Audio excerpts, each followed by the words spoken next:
अगर इंश्योरेंस करवा रहे हो तो पूजन की जरूरत नहीं है, और पूजन पर इतना भरोसा है तो इंश्योरेंस की जरूरत नहीं। हमारी तो सावित्रीबाई फूले हैं, उन्होंने कहा कि अच्छे विद्यालय में पढ़वाओ, लेकिन जिनकी ज्ञान की देवी सरस्वती है तो विद्यालय क्यों ढूंढ रहे हो? अच्छा, किसी को इलाज करवाना है तो एडमिट करवा लो, बगल में एक तस्वीर रख दो बड़ी सी जिस पर भरोसा है तुमको। इसका मतलब तुम दोगले हो, तुम्हें भरोसा है नहीं।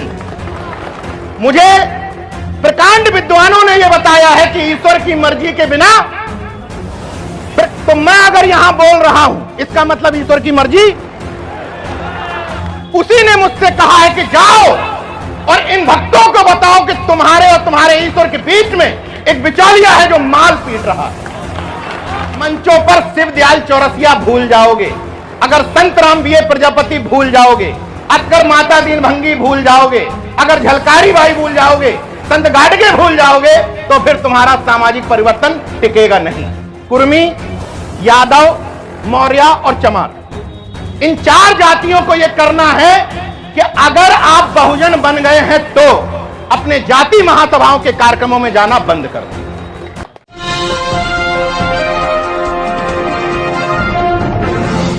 अब मैं बात यहीं से शुरू करता हूं। अवधेश वर्मा जी ने जहां से छोड़ी थी, उन्होंने कहा कि लोग भाषण से ज्यादा आचरण से प्रभावित होते हैं। बिल्कुल उनकी बात से सहमत हूं कि मंच पे जो कहा जाए वो कम से कम अपने जीवन में लागू किया जाए, क्योंकि यह भी बात बिल्कुल ठीक है कि मंच पे जो बड़े बड़े भाषण ठोकते हैं उन्हीं के शरीरों में इस तरह की चीजें होती हैं जो पाखंड की निशानी के तौर पर वो धारण किए रहते हैं। तो अगर हम मंच पर पाखंड और अंधविश्वास के विरोध की बातें करते हैं तो पहले तो अपना शरीर, फिर अपना परिवार, फिर अपना आस पड़ोस मोहल्ला ठीक करने की कोशिश करें, तब चीजें बदलेंगी। ये बात क्यों कह रहा हूं, एक कहानी से बता देता हूं। मैं हिंदुस्तान आगरा में सीनियर सब एडिटर के पद पर तैनात था। अन्ना हजारे का आंदोलन उस समय चल रहा था। मेरे ऑफिस में मेरे अलावा सारे लोग अन्ना हजारे आंदोलन के समर्थन में थे, केवल मैं एक न्यूट्रल था। मैं ना समर्थन में था ना विरोध में था। मेरे संपादक जी ने एक दिन पूछा, नीरज भाई आप अन्ना हजारे आंदोलन के समर्थन में क्यों नहीं? तो मैंने पूछा कि अन्ना हजारे आंदोलन है क्यों? तो बोले वो भ्रष्टाचार के विरोध में है। तो हमने कहा अगर पूरा देश अन्ना हजारे के आंदोलन के समर्थन में है तो फिर भ्रष्टाचार कर कौन रहा है? अगर पूरा देश अन्ना हजारे के आंदोलन के समर्थन में था तो कर कौन रहा है? वैसे ही मैं देश भर के जिन भी मंचों पर जाता हूं उनसे पूछता हूं कि अगर सामने बैठे हुए लोग और मंच पर बैठे हुए लोग वास्तव में पाखंड और अंधविश्वास के विरोध में है तो फिर पाखंड अंधविश्वास कर कौन रहा है? हो ये रहा है कि जो इन पांडालों में आते हैं, बहुजन पांडालों में, वो पर्ची बनाने वालों के पांडालों में भी जाते हैं। तो ये दोहरी मानसिकता नहीं चलेगी।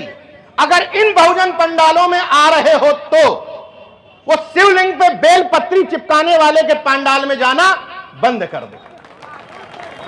क्योंकि अगर बच्चे एक तरफ कहते हो कि शिक्षा शेरनी का दूध है, जो पिएगा वो दहाड़ेगा, और दूसरी तरफ उनसे पर्चियां बना करके बच्चों का भाग्य भी पुछवाते हो। चलो छोड़ दो ये बात। कथा मंचों पर हो सकता है बहुत लोग जाना बंद कर दिए हो, लेकिन अभी भी ऐसे लोग हैं जो सुबह से शाम तक, जिनको अपनी आरक्षण के विरोध के लिए जिम्मेदार ठहराएंगे, जिनको अपने बताएंगे कि हमें छोटा ऊंच नीच बताते हैं, छोटा बड़ा बता करके भेदभाव करते हैं, उन्हीं से अपने बच्चों का नामकरण करवाते हैं। बड़े बड़े प्रोफेसर्स, डॉक्टर्स, इंजीनियर्स, बड़े बड़े पत्रकार जो कहते हैं कि हम बुद्धिजीवी हैं, लेकिन खुद में के अंदर बच्चों का नाम रखने की हैसियत नहीं है, बच्चों का नाम उनसे रखवाएंगे। उसी तरीके से गाड़ी खरीद के लाएंगे अपनी मेहनत से, लेकिन गाड़ी का पूजन उनसे करवाएंगे। मैं एक बात सिर्फ यह समझना चाहता हूं कि जो लोग किसी से भी गाड़ी का पूजन करवाते हैं वो दरअसल ईश्वर में भरोसा नहीं करते, तभी पूजन करवाते हैं। क्यों? अगर वो ईश्वर में भरोसा रखते होते तो गाड़ी का इंश्योरेंस ना करवाते। अगर इंश्योरेंस करवा रहे हो तो पूजन की जरूरत नहीं है, और पूजन पर इतना भरोसा है तो इंश्योरेंस की जरूरत नहीं। किस बात का इंश्योरेंस है जब तुम्हारे अंदर डर ही खत्म हो गया तो। वैसे ही हमारे जैसा व्यक्ति अगर लखनऊ में खोजता है कि यार चलो अपने बच्चे का एडमिशन किसी अच्छे मिशनरी स्कूल में करवा दें, अच्छे इंग्लिश मीडियम स्कूल में करवा दें, तो हमारे जैसे आदमी को तो चलता है। लेकिन जिनकी ज्ञान की देवी सरस्वती है वो अच्छा स्कूल क्यों ढूंढते हैं? भाई हमारी तो सावित्रीबाई फूले हैं, उन्होंने कहा कि अच्छे विद्यालय में पढ़वाओ, लेकिन जिनकी ज्ञान की देवी सरस्वती है तो विद्यालय क्यों ढूंढ रहे हो? अच्छा क्यों प्रिंसिपल अच्छा चाहिए? कहीं भी करवा दो वो तो पढ़ लेगा। वैसे ही मैं अपने पिताजी का इलाज पीजीआई चंडीगढ़ में, पीजीआई लखनऊ में करवा रहा हूं, तो मेरे जैसे आदमी को तो चलता है, क्योंकि मुझे भरोसा नहीं है किसी ईश्वर की सत्ता पर। लेकिन जिनको भरोसा है तो तुम अच्छा अस्पताल क्यों ढूंढते? किसी को इलाज करवाना है तो एडमिट करवा लो, बगल में एक तस्वीर रख दो बड़ी सी जिस पर भरोसा है तुमको। इसका मतलब तुम दोगले हो, तुम्हें भरोसा है नहीं। गलत तो नहीं कह रहा हूं? अच्छा, गलत कह कैसे सकता हूं?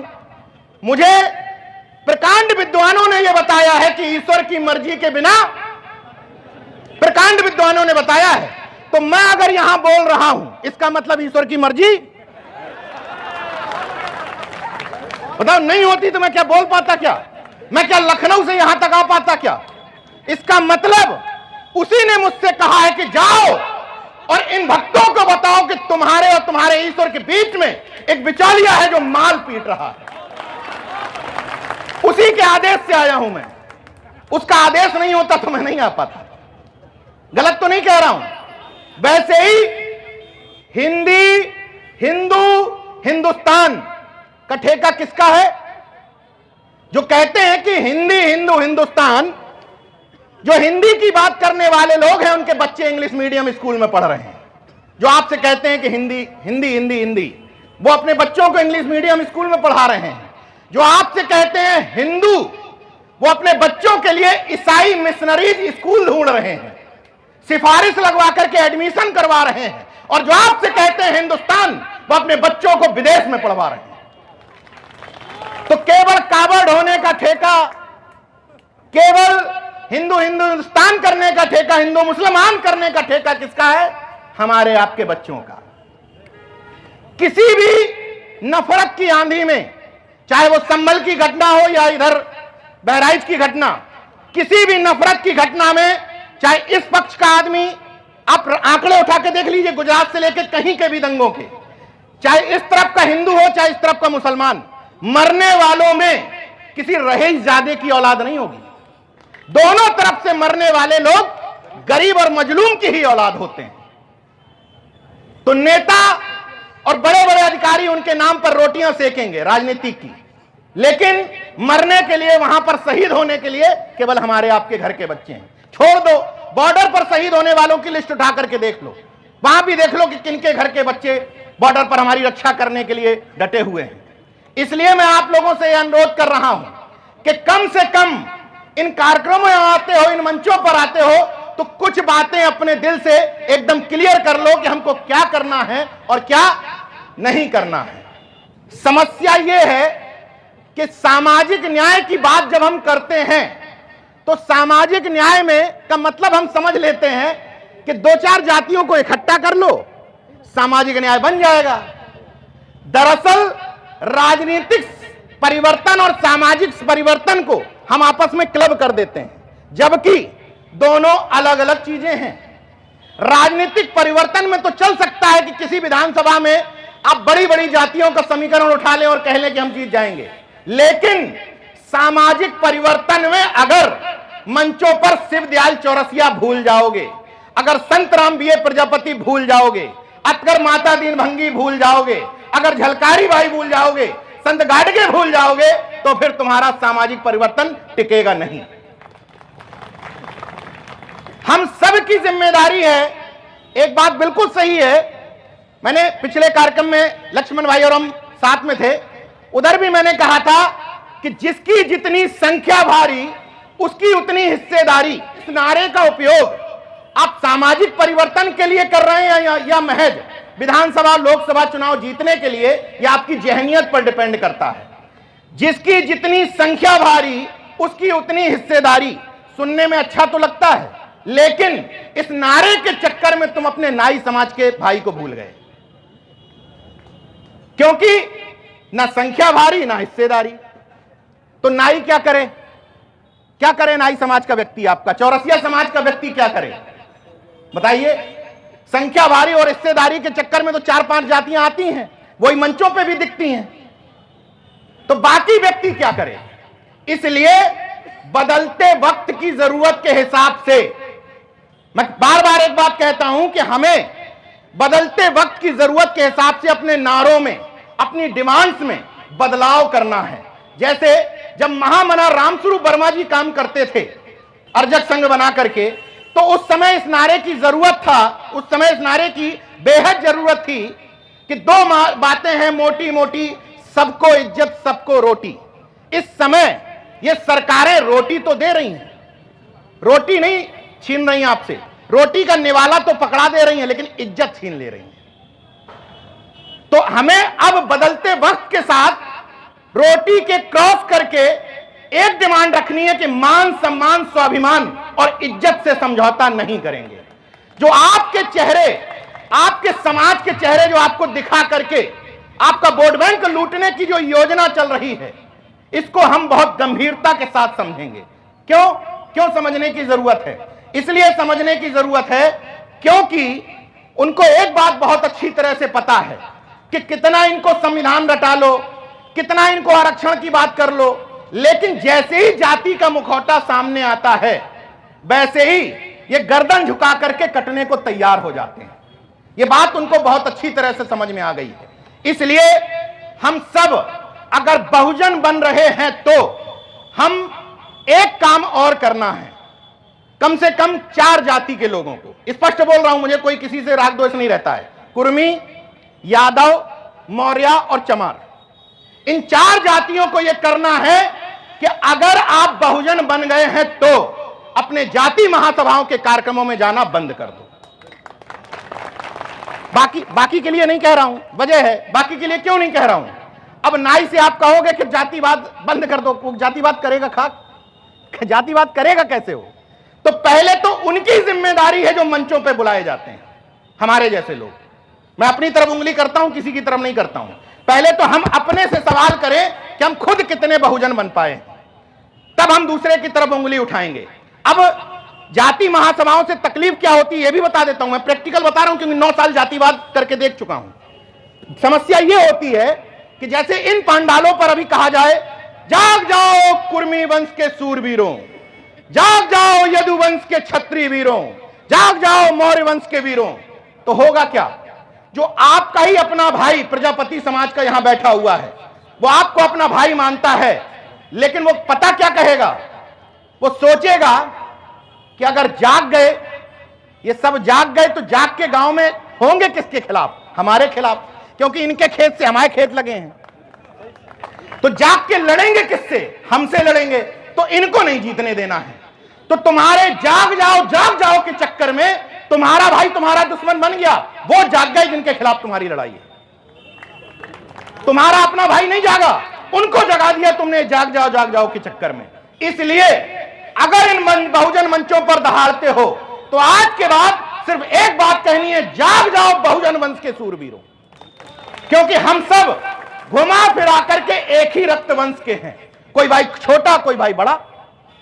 मैं केवल समस्याओं पर बात नहीं करता, समाधान पर भी बात करता हूं, और इसका सबसे बढ़िया समाधान है अंतरजातीय विवाह, इंटरकास्ट मैरिजेस। इससे अच्छा कोई सॉल्यूशन नहीं है। क्यों? मान लीजिए मुझसे किसी कुर्मी भाई ने कहा, हमारे नीरज भाई यादव समाज के लोग बहुत ज्यादा ये क्लास 1 ऑफिसर हो गए, तो मैं कहता हूं दामाद बना लो।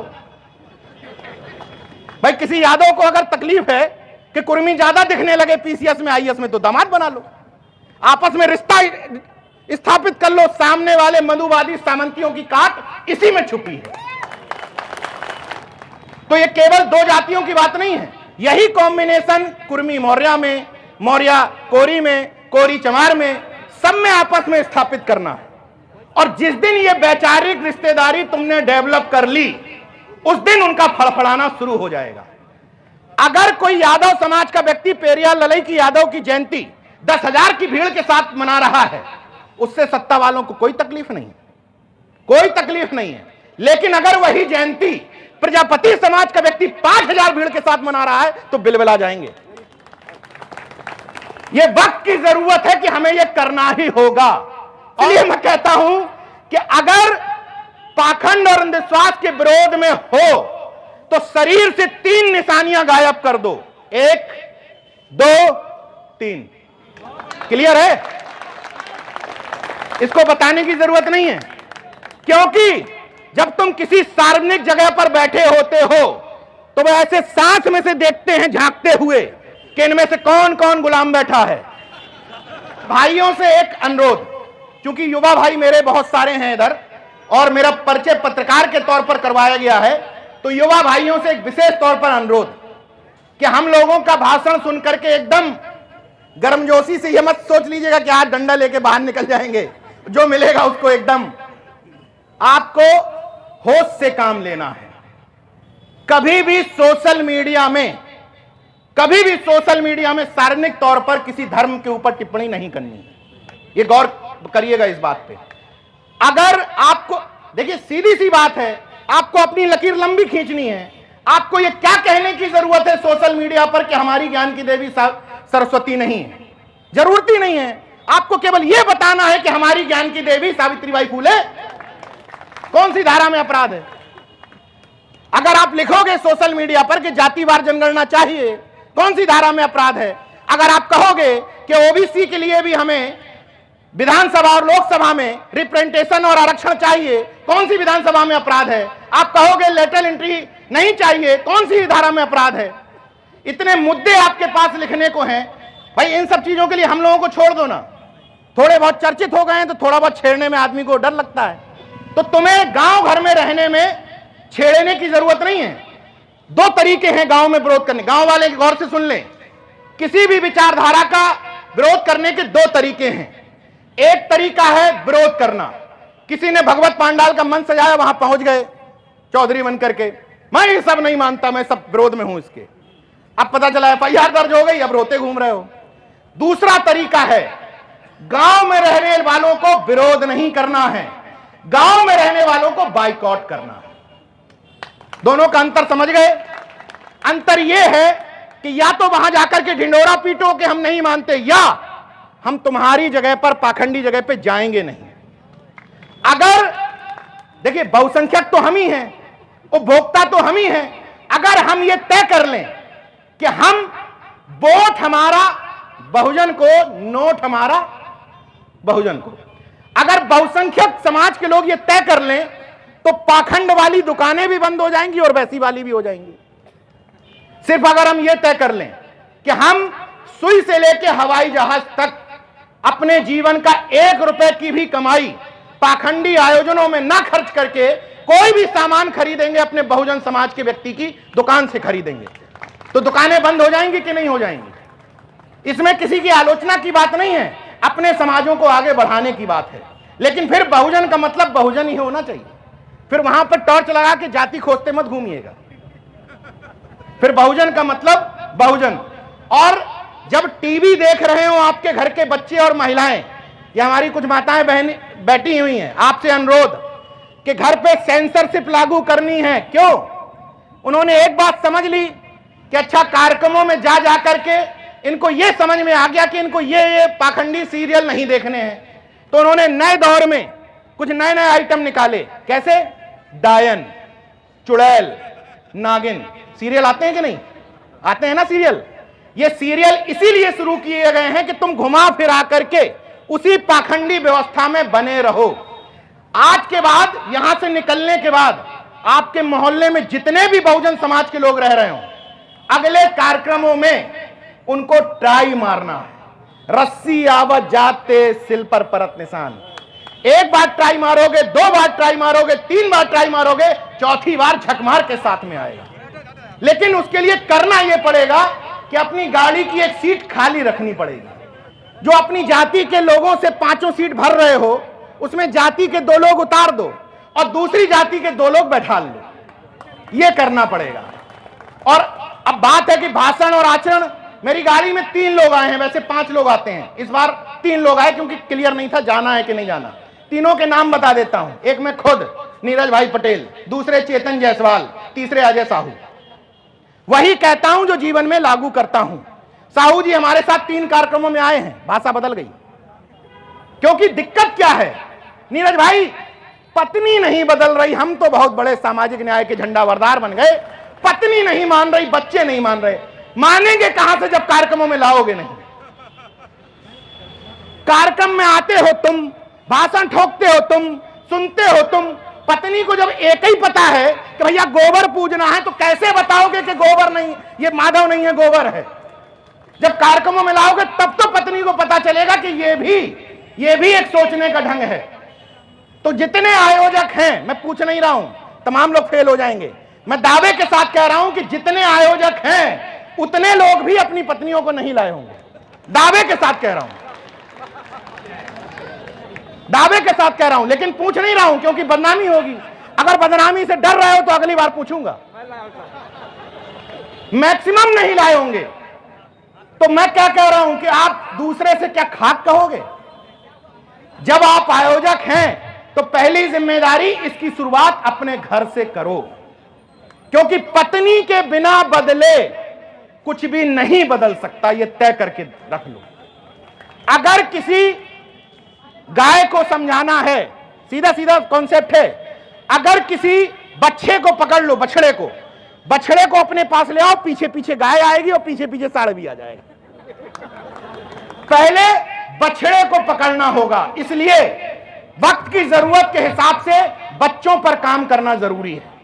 और जो पहले आपकी डिमांड हुआ करती थी कि फलाने महापुरुष की जयंती पर छुट्टी दे दो, मूर्तियां दे दो, अब ये डिमांड्स करना बंद कर दो, क्योंकि सरकारें जिसकी मांगोगे उसकी जयंती पर छुट्टी दे देगी, जिसकी मांगोगे उसकी मूर्ति लगा देगी, जितने फुट की लगवानी हो, 300, 400, 500, 600, जितने फुट की, जितने मीटर की मूर्ति लगवानी हो लगवा देगी, बस नौकरी नहीं देगी।